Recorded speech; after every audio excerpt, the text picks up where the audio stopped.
নাফরমান যারা তাদেরকে 500 গজবের ফেরেশতা চাপ দিয়া ধরে, মুমিন যারা তাদেরকে রহমতের ফেরেশতা থেকে 500 ফেরেশতা থেকে চাপ দিয়া ধরে। আল্লাহর রাসূল বলেন মরণের সময় এমন কষ্ট হবে গো, আল্লাহর রাসূল বলেন এমন পানি পিপাসা লাগবে, দেখা যাবে সমস্ত পৃথিবীর পানি যদি তার মুখের মধ্যে ঢেলে দেওয়া হয় কেমন জানি দেখা যাবে, তদাবিও তার পানির পিপাসা যাবে না। কঠিন একটা মুহূর্ত মরণের সময়। আল্লাহ পাক বলেন যারা আমার মুমিন, এমনকি যারা আমার ইমানদার পবিত্র বান্দা বান্দি, তাদের কাছে আমি আল্লাহ মরণের সময় একটা দল ফেরেশতা পাঠাইয়া জান্নাতের সুসংবাদ দেই। সুবহানাল্লাহ বলবেন না?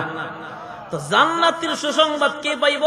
আল্লাহ নিজে বলেন ইন্নাল্লাযীনা ক্বালু রাব্বুনাল্লাহু থুম্মা ইসতাকামু تتنزل عليهم الملائكة ألا تخافوا ولا تحزنوا وأبشروا بالجنة التي كنتم توعدون। আল্লাহ পাক বলেন যারা বলবে আমাদের রব একমাত্র আল্লাহ, আমাদের রব কে? আরো জোরে বলেন কে? আল্লাহ পাক বলেন যারা বলবে আমাদের রব আল্লাহ, সুম্মা ইসতাকামু, এর উপরে অটল অবিচল থাকবে, তাতানাজ্জালু আলাইহিমুল মালাইকাতু আল্লা তাখাফু, আল্লাহ পাক বলেন আমার সেই মুমিন বান্দা বান্দির কাছে একটা দল ফেরেশতা পাঠায়া দিব। ফেরেশতা কেন আসবে আপনারা আমাকে প্রশ্ন করতে পারেন ভাইরা আমার। দেখবেন একটা ছেলে বিদেশের বাড়িতে গেলে বাবা 5 লাখ 10 লাখ টাকা দিয়া বিদেশ পাঠায় মাত্র 5 বছর 4 বছর তোমার 10 বছরের জন্য। বাবা কয় কি চিন্তা নাই, আমার বন্ধুর অমুক আছে তুমুক আছে, তুমি এয়ারপোর্টে গেলে তোমাকে রিসিভ করবে। কিন্তু ভাইরা রে, কবরে যাওয়ার সময় আজ পর্যন্ত কি কেউ কোনোদিন বলছে নাকি যে ভাই কোনো চিন্তা নাই, বাড়ির পাশে কবর, আমার বাবা মারা গেছে, বন্ধু মারা গেছে, তুমি কবরে পৌঁছার সাথে সাথে তোমার রিসিভ করবে? কেউ কি বলে? কেউ বলে না গো। অথচ আল্লাহ পাক বলেন কঠিন মুহূর্তের মধ্যে আমার মুমিন বান্দা বান্দির কাছে একটা দল ফেরেশতা পাঠায়া দিব। ফেরেশতারা আয়েশা কি বলবে? ফেরেশতারা বলবে আল্লাহ তাখাফু ওয়ালা তাহজানু ওয়া আবশিরু বিল জান্নাতিল্লাতী কুনতুম তুআদুন। আয়েশা বলবে আল্লাহ তাখাফু ওয়ালা তাহজানু, তোমার কোনো ভয় নাই, কোনো পেরেশানি নাই। ওয়া আবশিরু বিল জান্নাতিল্লাতী কুনতুম তুআদুন, জান্নাতের সুসংবাদ দিয়ে বলবি যে জান্নাতের ওয়াদা তোমাকে দেওয়া হয়েছিল, সেই জান্নাতের সুসংবাদ দিয়ে বলবি তুমি আজ খুশি হয়ে যাও। শুধু কি তাই? আল্লাহ পাক বলেন ওয়ালাকুম ফিহা মা তাশতাহি আনফুসুকুম ওয়ালাকুম ফিহা মা তাদউন। আল্লাহ পাকের ফেরেশতারা এসে বলবে নাহনু আউলিয়াউকুম ফিল হায়াতিদ দুনিয়া ওয়া ফিল আখিরা। ফেরেশতারা বলবে দুনিয়া তো তোমাদের সাথী ছিলাম, কবরেও থাকবো। সুবহানাল্লাহ বলেন। এমন কি এসে বলবে ওয়ালাকুম ফিহা মা তাশতাহি আনফুসুকুম ওয়ালাকুম ফিহা মা তাদউন। আয়েশা ডেকে বলবে যে আল্লাহ পাক তোমাদেরকে জান্নাত দিতেছেন, সেই জান্নাতের ভিতরে তোমরা যা চাইবা তাই তোমরা পাইবা। কি গান জান্নাত সবাই চান তো ইনশাআল্লাহ? কথা বলেন জান্নাত চান কি চান না? যেমন এক লোকে কয় হুজুর আপনি যে বলছেন জান্নাতের ভিতরে আল্লাহ সব দিব, তো আমি তো হুজুর উক্কা খাই, আমি আর একটু হাসি হুসি দেন, বুঝলাম না আপনারা খানা খাইছেন না? তাহলে কি বাজারের মতো হয়ে গেছেন আপনারা? কি অবস্থা যে হাসি হুসি দেন? সুবহানাল্লাহ। গানে গিয়ে যদি কীর্তিতে পারে ময়ূর ওজন গা, তবু জাহান্নাম ওজন কথা কয় না। আর মাহফিলে আইসা বৈশা বৈশা মুস্কি হাসলেও সব আছে। সুবহানাল্লাহ করেন। তবু তার মতো বৈশা থাকলে তো হইতো না। কথা বলেন ঠিক না? এক লোক বলতেছে হুজুর আল্লাহ যে বলছে ওয়ালাকুম ফিহা মা তাশতাহি আনফুসুকুম ওয়ালাকুম ফিহা মা তাদউন, আল্লাহ সব দিব, তা আমি তো হুজুর উক্কা খাই, জান্নাত দিব উক্কা হওয়া যাবে না। বক্তা বলতেছে তুমি যা চাইবা তাই পাইবা। এক মুহূর্তে বলতেছে যে আল্লাহ পাকের এই জান্নাতের ভিতরে নাপাক জিনিস নাই, তো তোমাকে আল্লাহ এতই নিয়ামত দিব, এই নিয়ামত পায়া তুমি উক্কার কথা বলে যাবা। সুবহানাল্লাহ বলেন। তাহলে আমরা জান্নাত চাই কি চাই না? আল্লাহ পাক জান্নাত দিবে, শুধু তাই এমন সুন্দর জান্নাত দিবে যে জান্নাতের কল্পনাও আমরা দিলের মধ্যে কোনোদিন নেই নাই। সুবহানাল্লাহ বলেন। জান্নাত দিবে, শুধু তাই নাই রে ভাইরা আমার, বলতেছি গভীর মনোযোগ শুনুন। আল্লাহর রাসূল বলেন একজন পুরুষকে কমপক্ষে 70 জন হুর দিব। কয়জন? এখন তো দুনিয়ার জমিনে খালা বেটি দীক্ষা, তুমি আমার জীবন, তুমি আমার মরণ, তোমার ছাড়া বাস্তব নই। কথা বলেন ঠিক কিনা? এমনকি দেখবেন দুনিয়ার স্ত্রী এমন হয়ে যায়, খালা মহিলা দেখলে ভাল লাগে না। এমনকি এমন একজন আল্লাহ পাকের রাসূল বলেন এমন হুর আল্লাহ পাক দিবেন, জান্নাতি মুমিন এমন জান্নাতি হুর তাদেরকে দান করা হবে।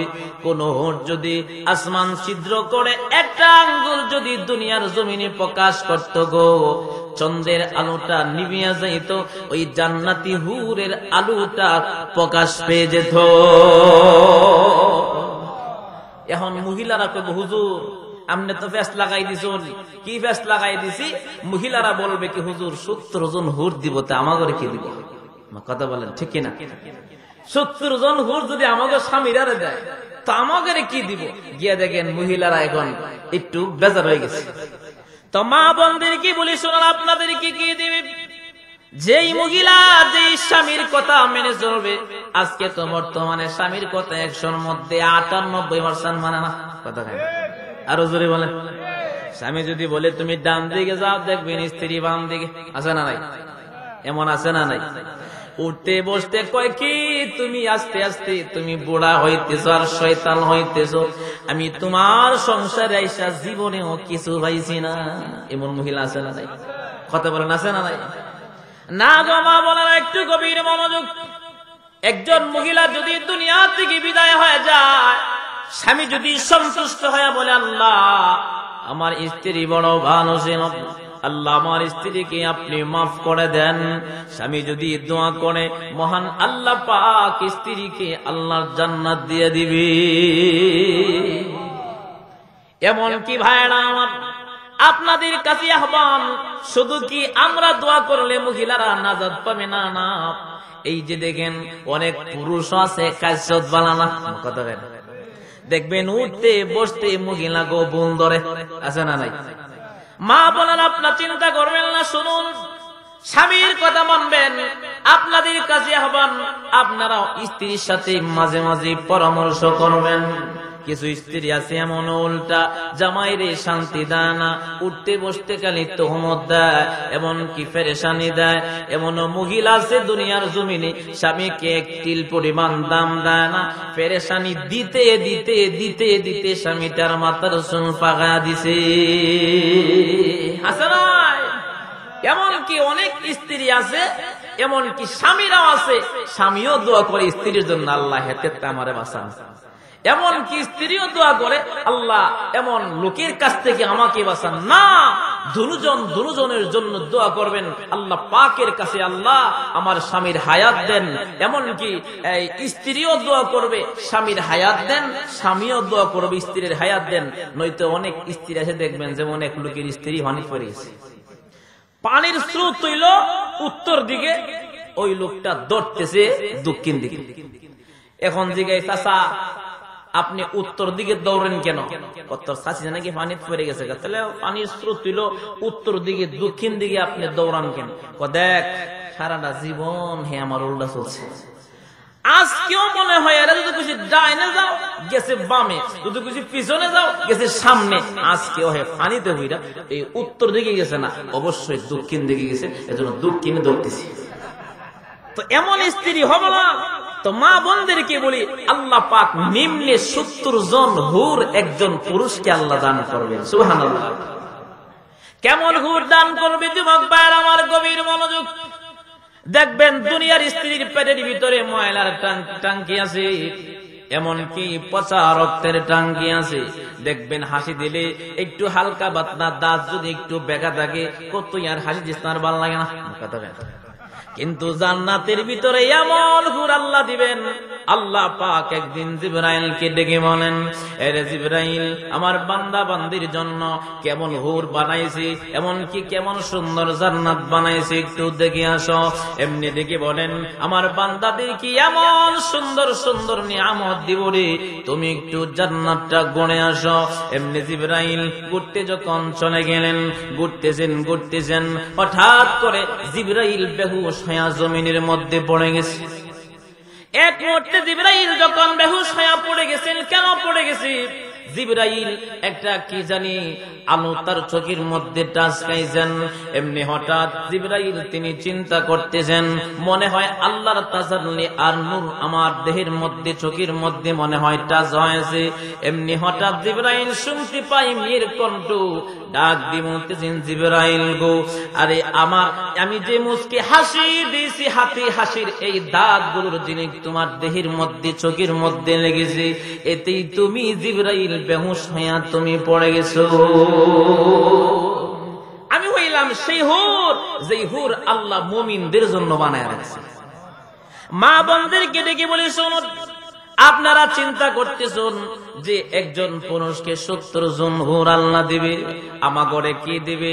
মা বোনেরা গো, আপনাদেরকে আল্লাহ পাক অনেক সম্মান ইজ্জত দান করেছেন। কোন স্বামী যদি স্ত্রী একসাথে চলতে পারে, এমনকি স্ত্রী স্বামীর কথা মানে, স্বামী যদি ইসলামের দাওয়াত দেয়, নামাজের কথা বলে, এমনকি স্বামীর কথা মানে, ওই স্ত্রী স্বামীর খেদমত করে, স্বামী স্ত্রী যদি জান্নাতি হয়, মহান আল্লাহ পাক স্বামীর খেদমতের জন্য 70 জন হুর যে দিবে, ওই 70 জন হুরের নেত্রী বানাবে। এখন গিয়া দেখেন, যাক এখন খাম হইছে, এখন থেকে আর কোনদিন স্বামীর অযত্ন করতাম না, আছে না নাই? জুড়ে বলেন। এই জন্য আল্লাহ পাক মুমিনদেরকে এমন একটা জান্নাত দিবে, যে জান্নাতের ভিতরে মুমিন যা চাইবে তাই পাইবে। যেমন দেখেন হযরত সুমাইয়া রাদিয়াল্লাহু তাআলা আনহা, তিনি কালিমা পড়ে মুসলমান হয়ে গেলেন। হযরত সুমাইয়া রাদিয়াল্লাহু তাআলা আনহা যখন কালিমা পড়লেন, জিবরাইল এমনকি আল্লাহ পাকের পক্ষ থেকে প্রশংসা চলে আসছেন, সুমাইয়াকে আল্লাহ রহমত নাজিল করেছেন। আবু জাহেলের কানে চলে গেছেন। আবু জাহেল তার দলবল নিয়ে সুমাইয়া রাদিয়াল্লাহু তাআলা আনহার দরজার সামনে খাড়া। দরজার মধ্যে আঘাত করলেন, সুমাইয়া তুমি দরজাটা খুলে দাও। সুমাইয়া বলতেছেন, আমি আল্লাহ পাকের কালাম তেলাওয়াত করতেছি, দরজা খুলতে পারবো না। আবু জাহিল না তখন ডেকে বলেন, এরে সুমাইয়া, তুমি যদি দরজাটা না খোলো তাহলে কিন্তু দরজা ভেঙে ফেলবো। হযরত সুমাইয়া রাদিয়াল্লাহু তাআলা আনহা এমন ঈমানওয়ালা হয়ে গিয়েছিলেন, দরজা খুললেন।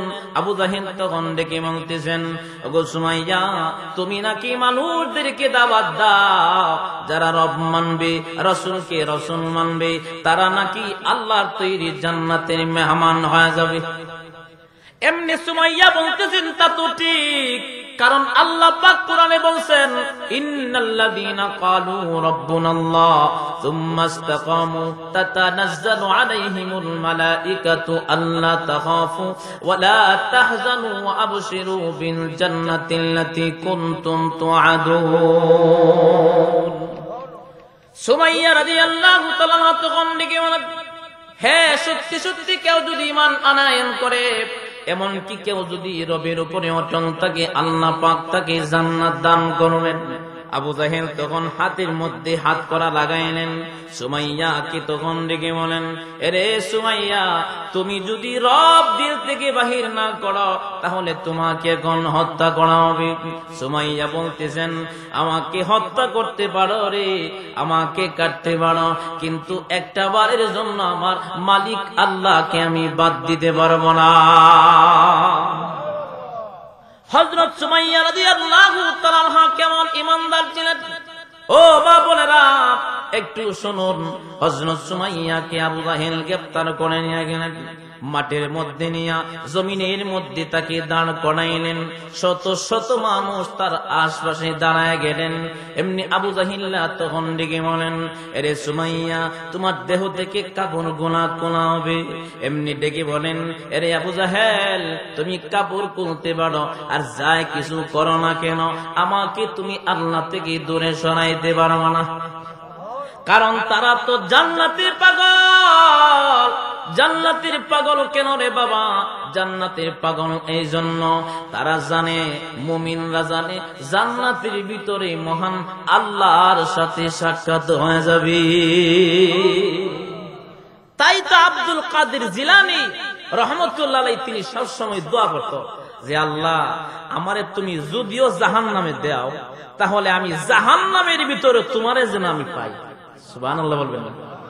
আচ্ছা বলেন তো দেখি, যদি আব্দুল কাদের জিলানী রহমতুল্লাহ আলাইহি তিনি যদি বলে আল্লাহ তুমি আমারে জাহান্নামে দাও, আল্লাহ কি জাহান্নামে দিব?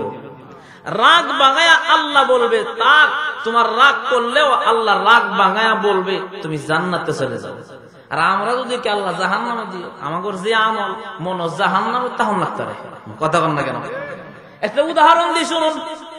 আপনাকে এলাকার একজন যুবকরে ধরেন বেলাভর বিয়া করাইছেন, ওই যুবকের স্ত্রী বড় বালা, আরেক ছেলের বিয়া করাইছেন ধরুন ইটা কলা, স্ত্রী ভালো ঠিক কিন্তু খালা তারে জোর করে বিয়া করাইছে।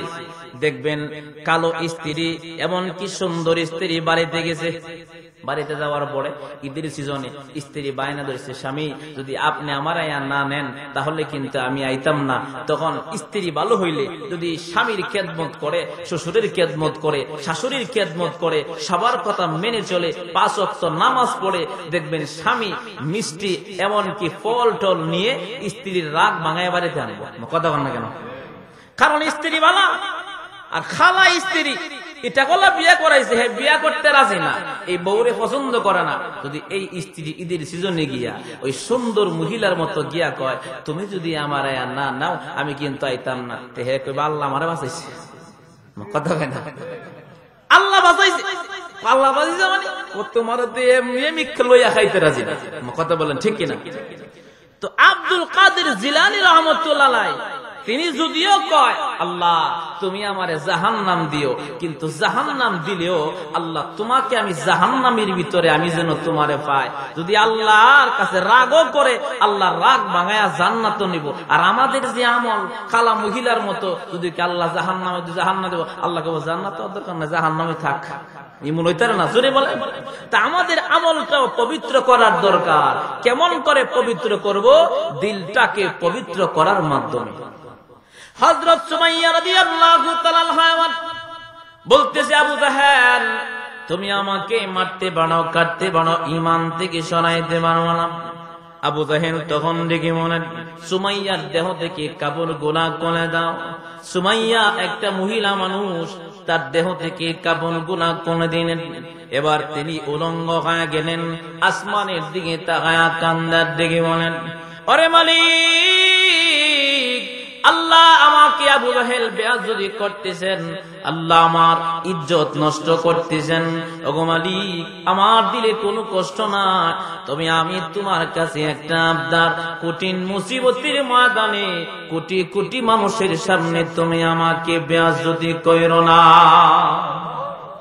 সুমাইয়া যখন কাঁদতেছেন, আবু জাহেল তখনও ডেকে বলেন, সুমাইয়া তুমি ইসলাম ত্যাগ করো, তুমি আমাদের ধর্মে ফিরে আসো, তোমাকে ভালো স্থানে বিবাহ দেওয়া হবে, এমনকি সুন্দরী রূপসী একজন ছেলেকে তোমার স্বামী বানায়া দেওয়া হবে। সুমাইয়া রাজি হয় না। এমনি সুমাইয়াকে জমিনের মধ্যে শোয়াইলেন। এমন শোয়ানোর পরে আবু জাহেল হাতের মধ্যে বল্লম নিয়া সুমাইয়ার এবার তল পেটের মধ্যে একটা আঘাত মেরে দিলেন। এমনি সুমাইয়া আসমানের দিকে তাকায়া কান্দার বলেন, ওগো মালিক আল্লাহ আমাকে কষ্ট দিতেছেন, রক্ত পড়তেছেন, আমার খুব কষ্ট হচ্ছে, আল্লাহ আমার কোনো দুঃখ নাই, তুমি আমাকে একটু দেখে যাও।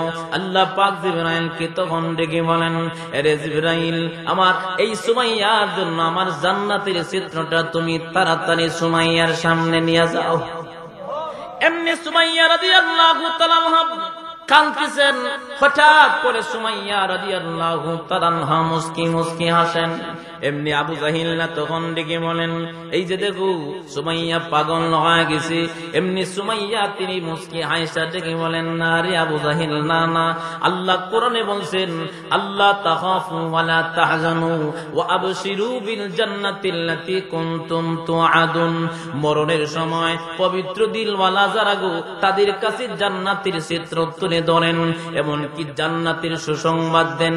এতক্ষণ আমি কান্না করেছিলাম, এখন আমার কোনো দুঃখ নাই, কারণ আল্লাহ খুশি হইয়া জিবরাইলকে দিয়া আল্লাহর তৈরি জান্নাত আমার সামনে বসাইয়া দিছি।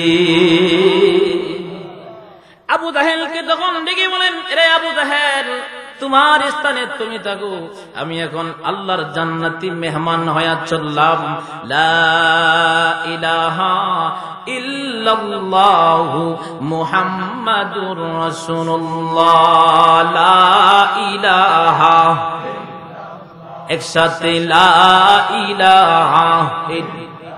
হুজুর স্টেজে আসি,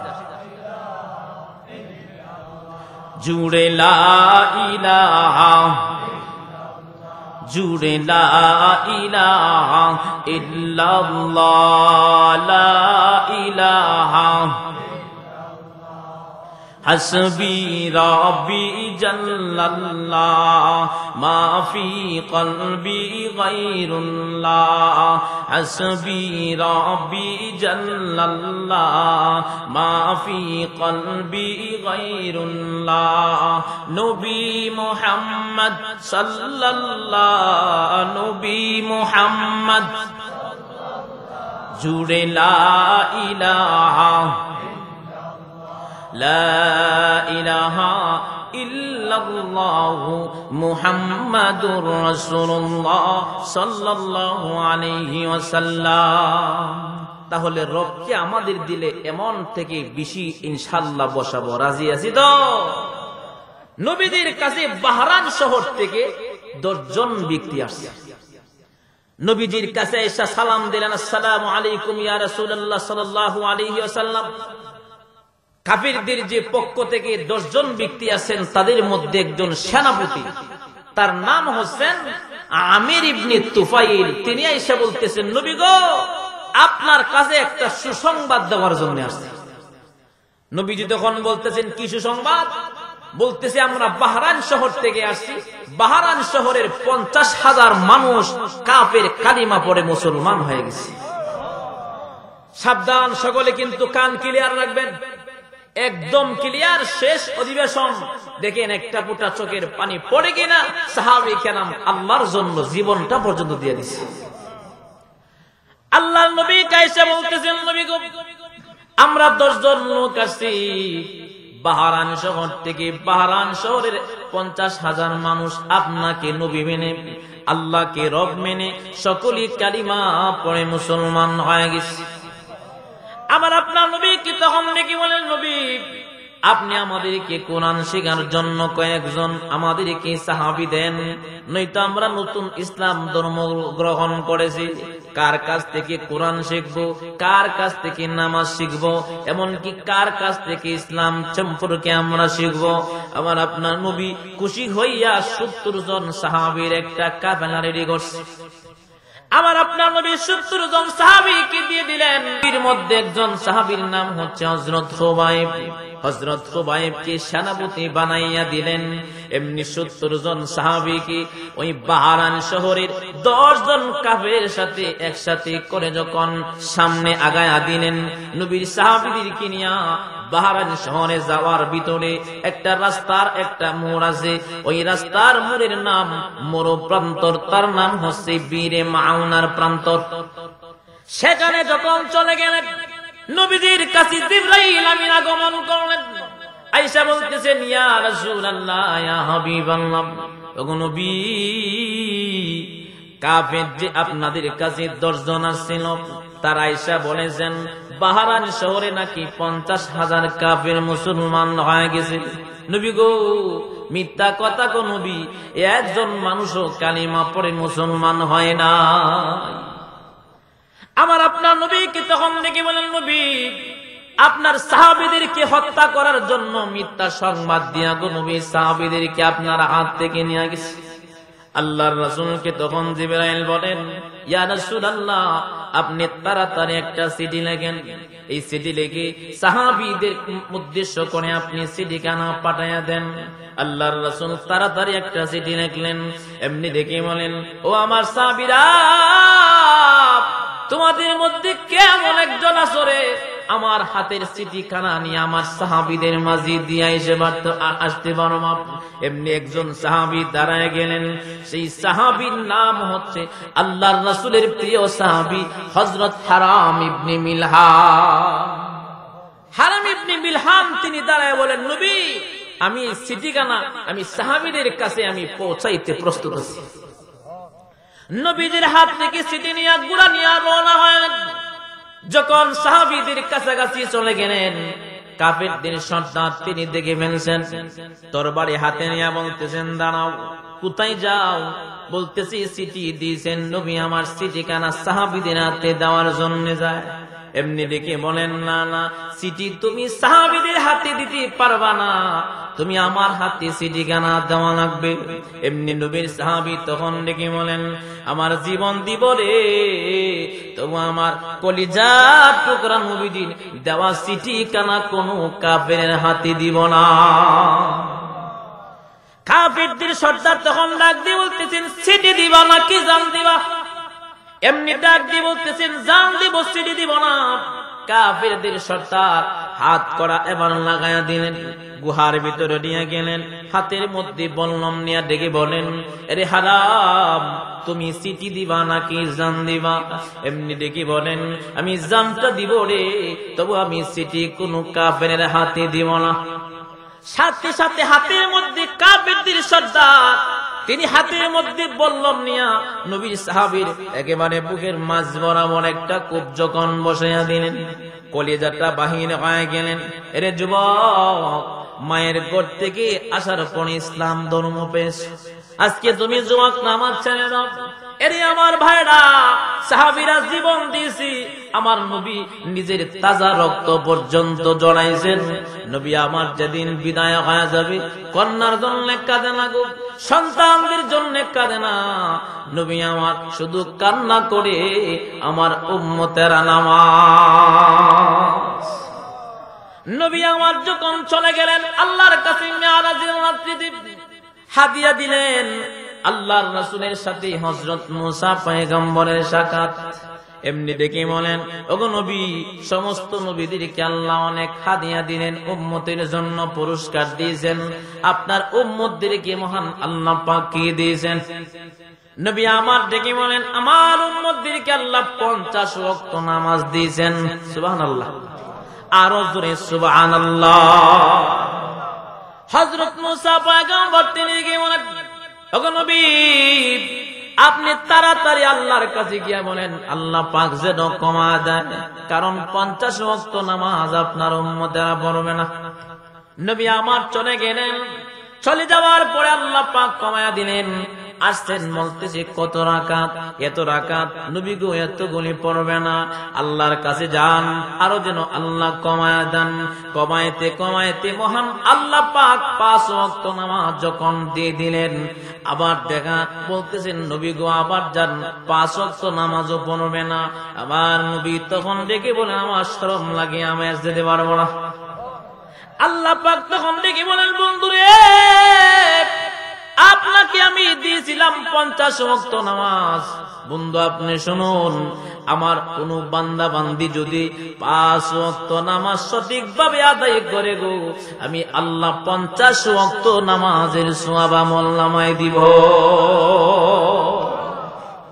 আজকে যুবক ভাইরা, সাহাবীরা জীবন দিয়েছি, আজকে আমাদের তো রক্ত জড়াইতে হয় নাই, আজকে আমরা নামাজ পড়ি না। আপনাদের কাছে হাতে পায়ে ধরে বলে যায়, কখন জানি মরে যায় কেউ জানি না, নামাজ পড়বেন, রাজি আছেন তো? কথা কোন রাজি আছেন তো? কারণ কখন জানি কে মরে যায় কেউ জানি না। দেখেন সাহাবী হারাম ইবনে মিলহানকে যখন বুকের মধ্যে আঘাত মেরে দিল, হারাম ইবনে মিলহানের এমন করে কলিজা বাহির হয়ে গেলেন, হাতের মধ্যে কলিজা নিয়ে কাঁদতেছেন, আর আসমানের দিকে তাকায়া কান্দার দিকে বলেন, ওগো মালিক, ওগো আল্লাহ, তোমার বন্ধু আমার নবী আমাকে সিটিখানা দিয়ে দিয়েছিল, আমি যেন সাহাবীদের হাতে দিয়ে দেয়। আল্লাহ সাহাবীদের কাছ পর্যন্ত আমাকে দাইতে দেয় নাই। এর আগে আমার বুকের মধ্যে আঘাত মেরে দিলেন। এমনি হারাম ইবনে মিলহান তিনি চোখের পানি ছেড়ে দিয়া কান্দে আর বলেন, আল্লাহ আমি তো মরে যাব, তবে মরণের আগে আল্লাহ তোমার কাছে আমার একটা চাওয়ার আছে। আল্লাহ পাকের কাছে তখন হারাম ইবনে মিলহান আসমানের দিকে তাকাইয়া তিনি ডাকতেছে আর বলতেছে, ওগো আল্লাহ আমার শেষ ইচ্ছা, আল্লাহ যে নবীর জন্য আমি বাড়ি ছাড়লাম, যে নবীকে পাইয়া আমি অন্ধপথ থেকে আমি তোমার সন্ধান পাই গেলাম, ওগো মালিক আমার কোনো চাহিদা নাই, আমার বাঁচার কোনো ইচ্ছা নাই, তবে আমার মরণের আগে আমার কলিজার টুকরা ইতিম নবীর চেহারাটা একটু দেখতে চাই। আল্লাহ পাক তখন ডেকে বলেন, আরে হারাম চিন্তার কোনো কারণ নাই, আমি আল্লাহ পাক দেখার ব্যবস্থা করতেছি। এক মুহূর্তে হযরত হারাম ইবনে মিলহানের সামনে আল্লাহ কুদরতি আয়না ফিট করে দিলেন। সুবহানাল্লাহ। কুদরতি আয়নার ভিতরে নবীজিকে দেখতেছেন, আমার নবী হারাম ইবনে মিলহানকে দেখতেছেন। নবী অজরে চোখের পানি ছেড়ে দিয়া কান্দে। আমার নবী কত কষ্ট করে একজন মানুষকে কালিমা পড়াইয়া আগুনে পোড়া সাহাবী বানাইছেন। সেই সাহাবীকে কাফের আঘাত করেছে। নবীর কত মায়ার ভালোবাসা মহব্বত। নবী আমার কাঁদতেছেন, হারাম ইবনে মিলহান তিনি অজরে কান্না করতেছেন। আল্লাহর রাসূলকে তখন হারাম ইবনে মিলহান বলেন, ওগো নবী আমরা যদি কোনো কষ্ট আপনারে দিয়া থাকি আপনি আমারে মাফ করে দিয়ে।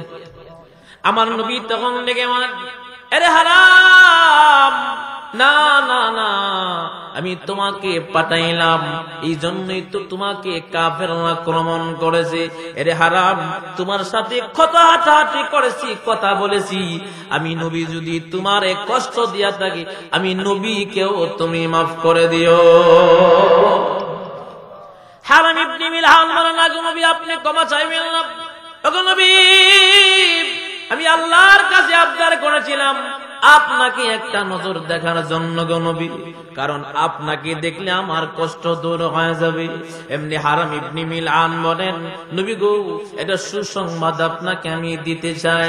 এমনি ডেকে বলেন, ওগো নবী এই যে দেখেন আমার হাতের মধ্যে আমার কলিজা, এমনকি হাতের মধ্যে আমার রক্তের মধ্যে মহান আল্লাহ পাক আমার জান্নাতের চিত্র বাসাইয়া আল্লাহ দেখা দিছে।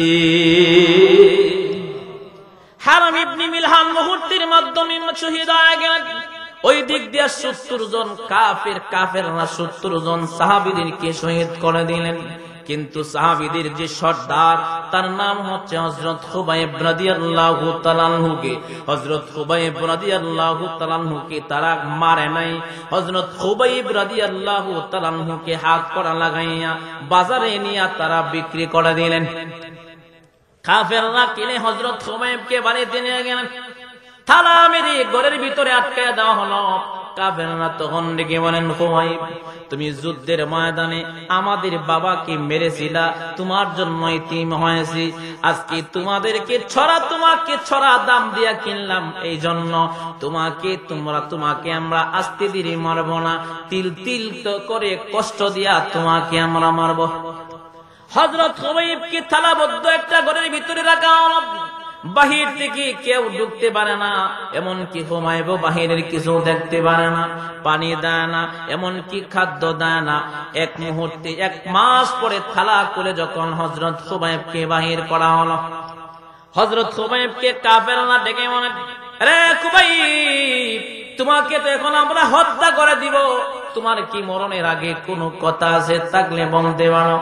নবীর সাহাবীরা কেমন ছিলেন, ডেকে বলেন, কাফেররা রে মরণের আগে কোনো কিছু চাওয়ার নাই, মরণের আগে আমি 3টা সুন্নাত পালন করতে চাই। ডাক দিয়ে বলতেছেন, কি সুন্নাত তুমি পালন করতে চাও? বলতেছি 1 নাম্বার আমার মুখগুলো আমি কাটু করতে চাই, 2 নাম্বার আমার এই নখগুলো কাটু করতে চাই, 3 নাম্বার আমার ভূগোলের চুলগুলো কাটে আমি পবিত্র হতে চাই। হযরত খুবাইবকে একটা কোট দেওয়া হলো। নখ কাটলেন, মুছ কাটলেন, আড়ালে যাইয়া তার গোপন অঙ্গের সমস্ত চুল যখন কাটলেন, পবিত্র হইলেন। কাফেররা তাকে ফাঁসির মুন্সি শুলের মধ্যে ঝুলাইয়া দিবেন।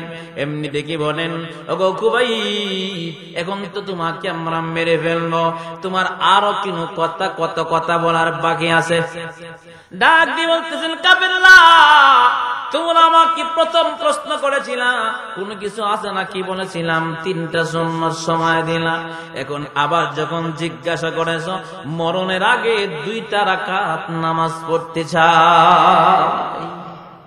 এমনি কাফেররা বলতেছেন, ঠিক আছে নামাজ পড়ো। নামাজে যখন দাঁড়ায় গেলেন, হযরত সুবাইব তিনি নামাজ পড়তেছেন, আলহামদুলিল্লাহি রাব্বিল আলামিন আর রহমানির রহিম মালিকি ইয়াউমিদ্দিন ইয়্যাকা না'বুদু ওয়া ইয়্যাকা নাস্তাঈন। এমন করে তিনি সূরা ফাতিহা পড়লেন, একটা সূরা মিলাইলেন, দ্বিতীয় রাকাত তাড়াহুড়া করে নামাজ শেষ করলেন। যখন নামাজ শেষ করলেন, কাফেররা সাথে সাথে হযরত সুবাইবকে যখন তীর নিক্ষেপ করে দিলেন, হযরত সুবাইব তিনি কান্দার ডেকে বলেন, ওগো মালিক, আল্লাহ তোমার রাসূল বলেছে যারা ঈমানের উপরে অটল থেকে মরবে তারা নাকি জান্নাতের সুসংবাদ পাবে। আল্লাহ যারা রব মানবে তারা নাকি আল্লাহর জান্নাতের মেহমান হবে। আল্লাহ গো, আমি মৃত্যুর মুখে অদাইয়া বলতেছি তুমি আমার রব, তুমি ছাড়া কোনো মাবুদ নাই।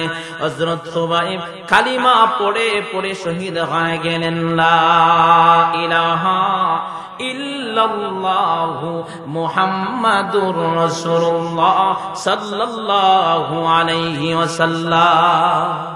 তো সাহাবায়ে কেরাম আল্লাহ পাককে এতই ভালোবাসতো, সব চলে যাক, কোনো আমার কষ্ট নাই, আল্লাহকে যেন না হারাই। কথা বলেন, আল্লাহকে ছাড়া কোনো কিছু দাম আছে?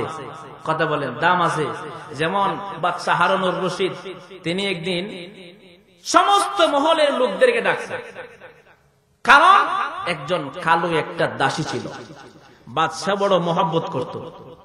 এক মুহূর্তে বাদশা যখন মহব্বত করত, সমস্ত দাসীরা এমনকি রাজমহলের লোকেরা হিংসা করত।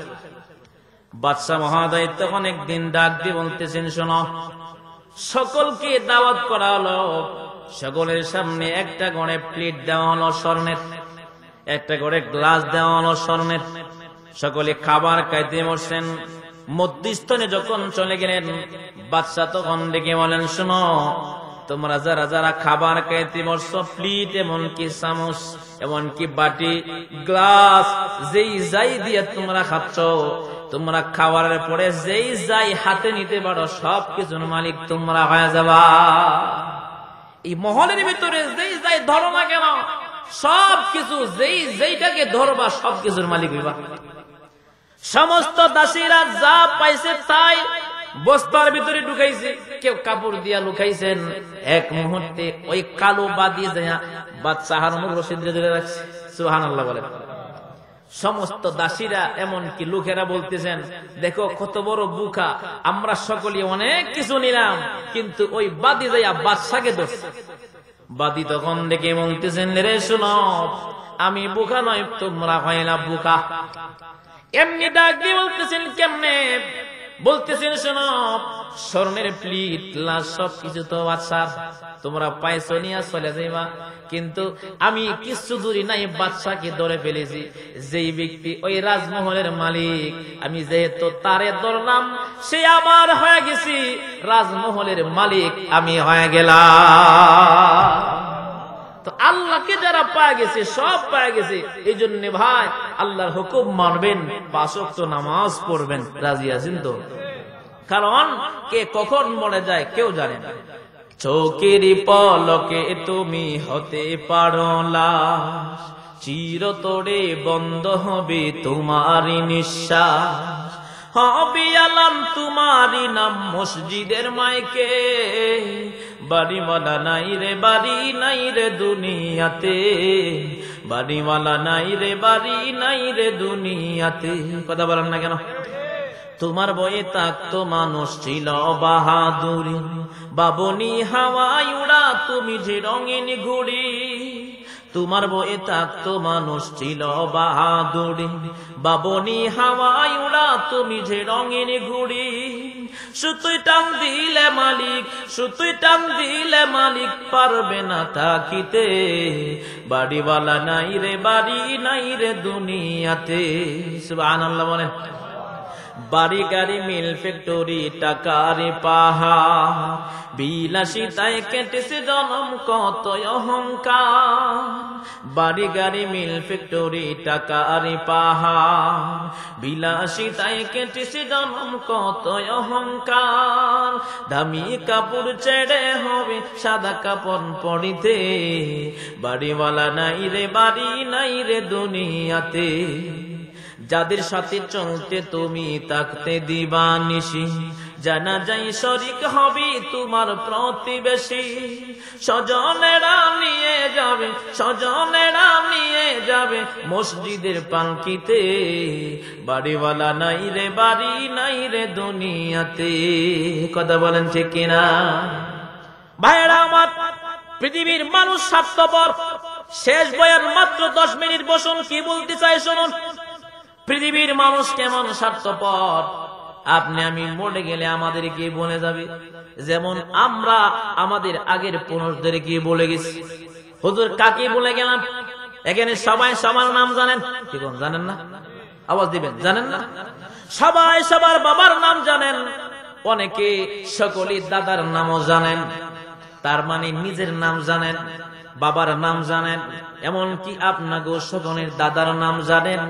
আরে এখানে অনেকে আছেন 100-র মধ্যে 90% লোক দাদার বাপের নাম কিন্তু জানে না। এই আওয়াজ দিবেন, জোরে বলেন ঠিক কিনা?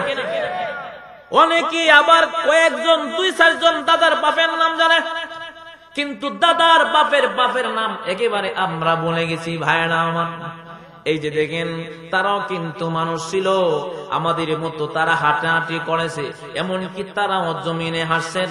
ওরা যখন ছিল চন্দ্র উঠেছে গো, আসমান অন্ধকার হয়েছে, এমনকি রাত হয়েছে, দিন হয়েছে। তার আজকে চলে যাওয়ার পরে আমরা যেমন করে বলে গেলাম, ঠিক তেমনি ভাবে যদি এই পৃথিবী থাকে আর আমরা না থাকি, ঠিক তেমনি ভাবে দুনিয়ার মানুষ আমাদেরকে ভুলে যাবে।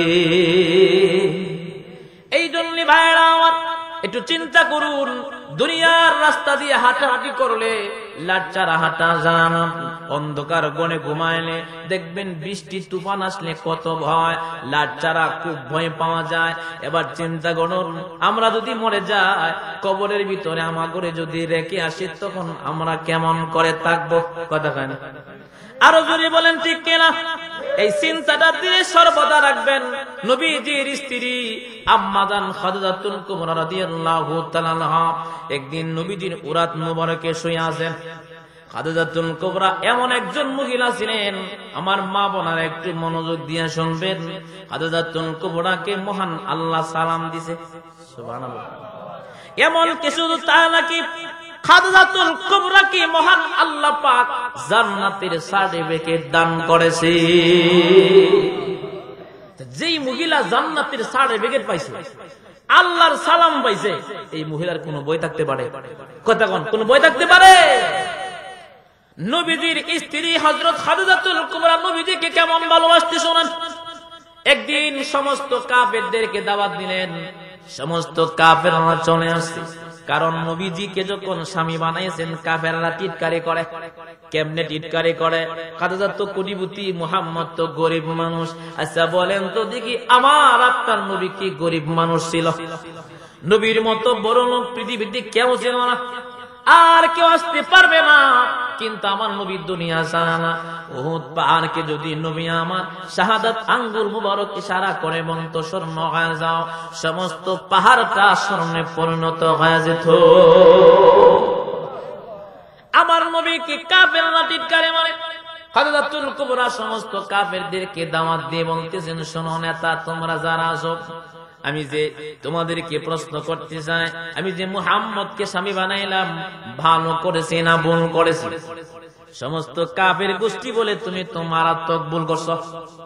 খাদিজাতুল কুবরা তখন নাকি মানে, ও নেতারা শোনো, আমার স্বামীর কি চেহারা খারাপ নাকি? সুবহানাল্লাহ বলেন। কাফেররা তখন ডেকে বলে, খাদিজা, মুহাম্মদের চেহারা এত সুন্দর, যার চেহারার সাথে পৃথিবীর কারো চেহারা মিল খায় না। যেই মুহাম্মদের চেহারা দেখা কাফেররা কালিমা পড়ে মুসলমান হয়ে যায়।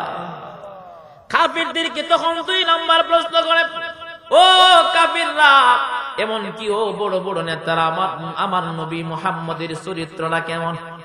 সুবহানাল্লাহ বলেন। ডাক দিয়ে বলতেছেন, মুহাম্মদের এত সুন্দর চরিত্র, মক্কাবাসী সকলেই নবীর দুশমনি করত ঠিক, কিন্তু সমস্ত টাকা পয়সা নবীদের কাছে আমানত দিয়ে রাখত। সুবহানাল্লাহ বলবেন না? নবীজির বিরোধিতা করে ঠিক, কিন্তু একজন আরেকজনকে কেউ বিশ্বাস করত না, নবীজিকে সব জমা দিত। সুবহানাল্লাহ বলবেন না?